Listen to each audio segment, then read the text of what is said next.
এত অল্প ধান ভিজাইলাম কেন? প্রতিদিনের মতো ভোর ভোর ঘুম থেকে উঠে পড়েছি।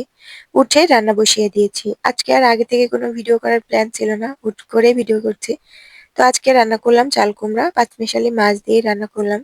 এদিকে আজকে আমাদের গরুর কোনো খাবারই নেই। কাকাকে সকাল সকাল আসতে বলা হয়েছিল। একটু দেরি করে এসেছে। তো কয়েক বোঝা এই ধানগুলো মলে দিয়ে যাবে। কোনো লাভই হয়নি। সারাদিন কারেন্ট ছিল না। কাকা যখন মলে দিয়েছে তারপর থেকে কারেন্ট নেই। বিকেল ৫টার সময় কারেন্ট আসে তখন কুচি করে তারপরে গরুকে খেতে দিই। আজকে তো একাই কাকা ধানগুলো নিয়ে এসে দিচ্ছে। ১ বিঘা জমি ধান অনেকে এনে দিয়েছে। পরে অল্প কয়েক বোঝা ছিল সেটা কাকাই এনে দিচ্ছে। এই তো আলহামদুলিল্লাহ ১ বিঘা জমির ধান চলে আসছে। সকালে কাকা এই তো এখানে ধান কিছু মলে দিয়েছিল গরুকে খাওয়ানোর জন্য। মাত্র ২৯ কেজি মতো ধান হয়েছে সেটাই ভিজিয়ে দিলাম।